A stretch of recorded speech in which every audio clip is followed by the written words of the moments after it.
They are nested with sin. Free them, that they may know my...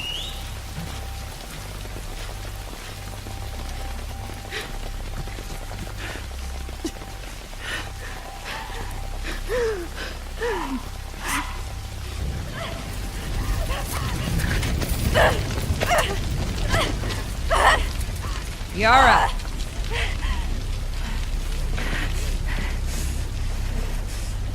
Where is the other apostate? Clip her wings.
Yara.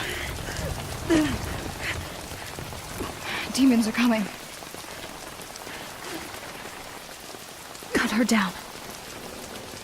She's one of them. Lev.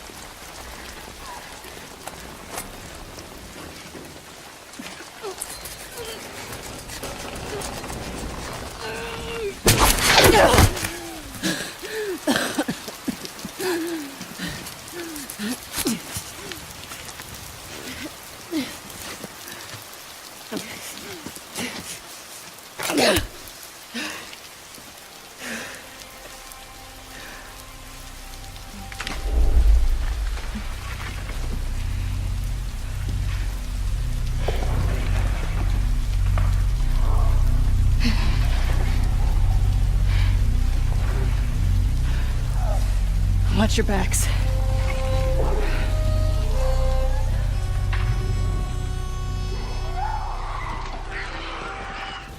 Heading on down the trail, and you can hear that happening behind him. Right. And this time we're showing what happened. So, you know, he's watching everybody react to this poor guy trapped in the, you know, in that bear trap, and she just is like, shut up, shut up, shut up, and then just loses it and shoots the guy. Right, right. And of course, in the meantime, Deacon, you know, is crafting a Molotov and just takes them all out. Right. Oh boy, that's good. Ow. Ow. So yeah, so again, it's like in the previous demo, Deacon would have gone off to the trail down to the right.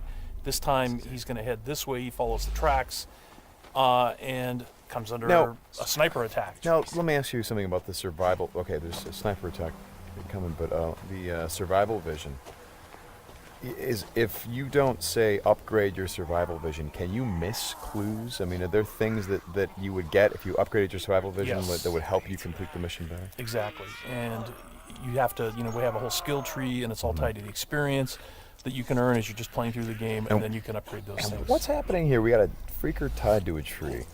Yeah, so this is another type of trap that Marauders will set. They will set, you know, they will basically chain freakers to the perimeter of their camps, and they use them as kind of an alarm system. And then that, you saw that Marauder there. He was just tormenting the poor Freaker, and then so Deacon kind of takes advantage of that. Well, and you think for a moment that Deacon is the guy, he's sort of helping the Freaker by, getting the guy that taunted him. Is like, no, and then he's going to take the Freaker out right afterward. Exactly. And this is a bit of silent sniping using the crossbow. Yeah, so this whole sequence at the end plays out very differently. In the first demo, you saw Deacon use a swarm. He weaponized a swarm, lured them into the camp, and then they kind of did the work for him. There's no swarm in this run-through. Right. So the player really has to go in and use what we're calling our strategic sandbox combat, and that's just, stealth mechanics and setting and using traps. Whole arsenal of weapons. You see there's a variety of weapons that Deacon's going to use through this, including the crossbow. He crafts his own bolts.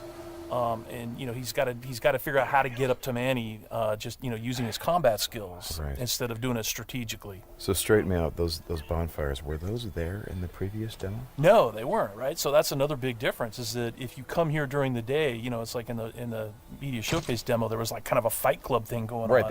They were punching each other, and everybody was just sort of getting into it. Nobody's really paying attention to what's going on. Yeah. And now it's getting dark and it's cold out. So they've built these bonfires. So. And again, it's not just a cosmetic change in the way the... Well, it's cold, right? Yeah, it's because it's cold. They have to build some... So it changes the way the Marauders behave in the level. Well, that's very... Again, this is part of the reason why I love that you did this as a demo, because the behavior of all of these things, not just the Freakers, but the Marauders, everything, there's a logic to it. You can track why they're doing the things that they're doing. And you can use it to your advantage in the gameplay. That's kind of what I like about this so much. And that's really what we wanted to showcase this year, is that it's an open world game, and everything you see around here. And again, we're only playing this two different ways. You saw that waterfall way up there off in the distance. There's a bridge that goes in front of that. If you had a sniper rifle and enough ammunition, you could have driven your bike all the way up there. There's trails that go all the way up there, and you could have used your sniper rifle to take out this entire camp, because it would have taken them a while to figure out where the shots were coming from and to get to you. So, that's a different way to play it. There's another way to play it, by the way, where you could have just stealthed in through the entire camp if you had the skills to do it.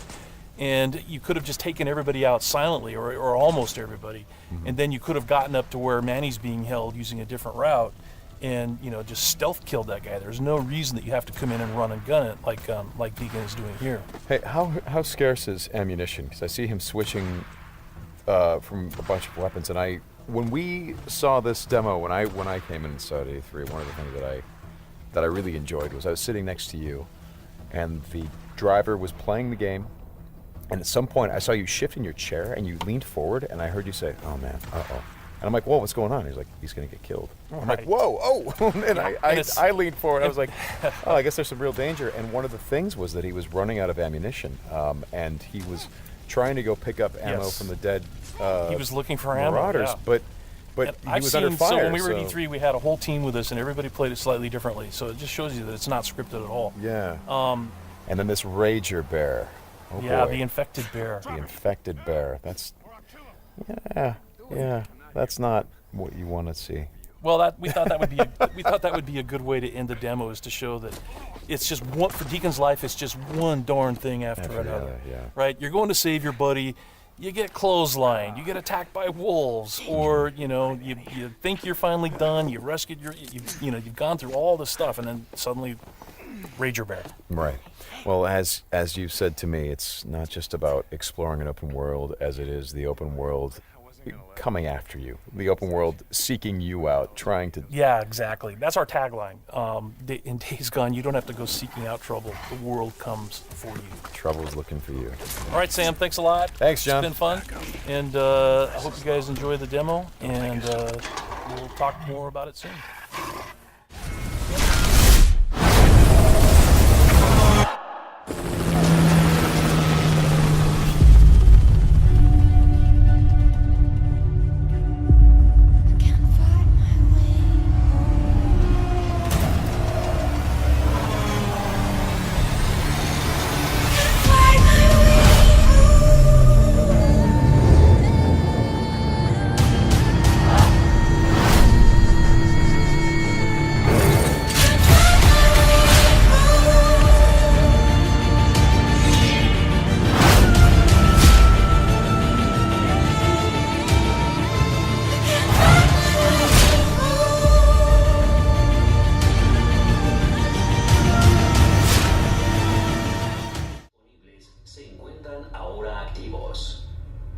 Miembros de emergencia y de salud, favor de ponerse a disposición de sus representantes militares locales.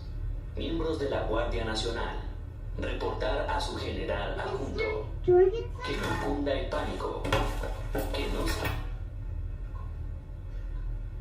Hello? Please, let me in. My mom's sick. She needs help.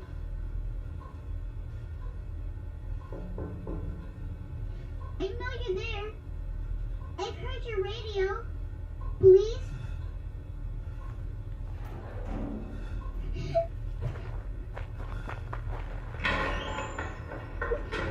Mister, they're bad people. Let me in.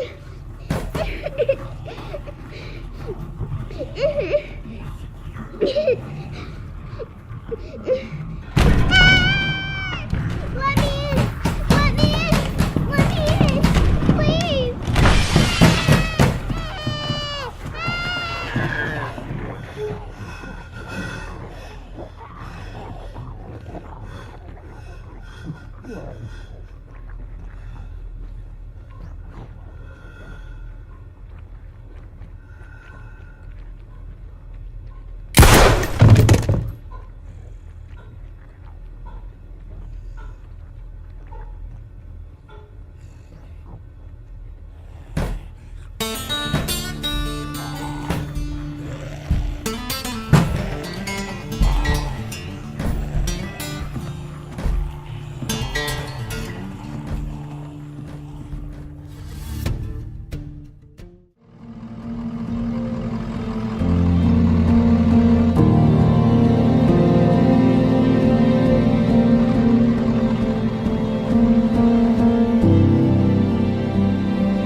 What would you do if the world you knew was gone? All the comforts, the simple pleasures you took for granted. How would you protect yourself and the ones you love when the protectors can't even save themselves.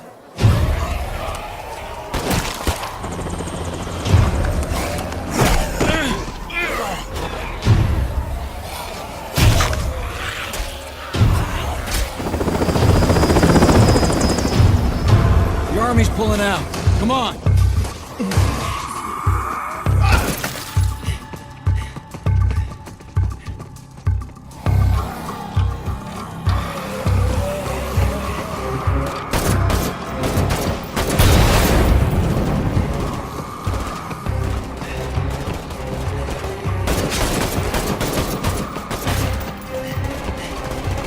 Last truck.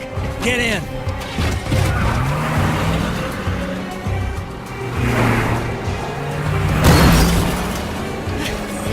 Want some of this? How about you?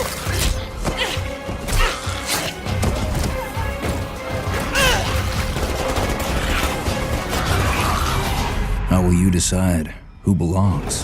Thanks. I owe you.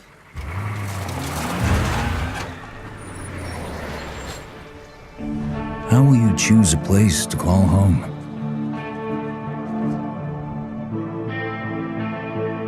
How will you build it?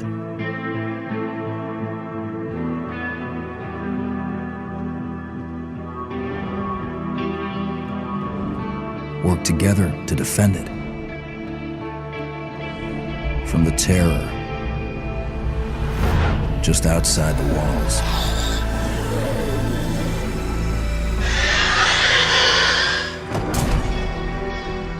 When you get hungry, cold, what risks will you take? What mistakes will you make? When the only family you've got is about to tear itself apart, will you end a life? Wait, Or save it? please. This is our only one, but we need everybody we've got.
Suits you best. Home to many threats, post-apocalyptic Alberta will throw everything it can at you, from hordes of flesh-crazed undead, to AI trying to make their way through the world, and of course, other players that are doing what they can to survive.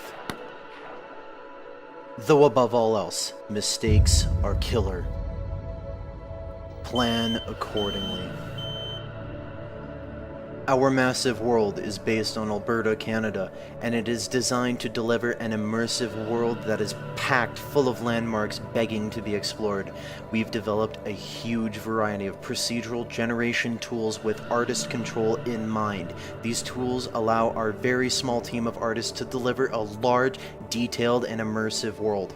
All of the tools we are currently showing will be available to the modding community.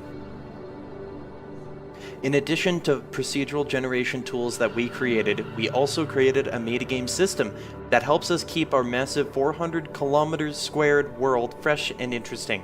The metagame manages the loot economy, the electricity and water flowing through the map, trees that have been chopped down, potential sources of contamination for resources, as well as the weather, including a season cycle.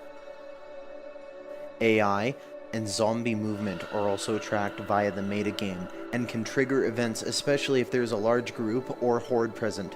These events can be interacted with and will result in potential rewards or penalties depending on your actions. Our largest design goal is replayability. Experienced players, especially those that enjoy the PvE and cooperative elements of our game, will find every session to be different from the last. This is important because we want to play our game too. There is also a variety of buildings that you can choose to reclaim in order to aid your long-term survival.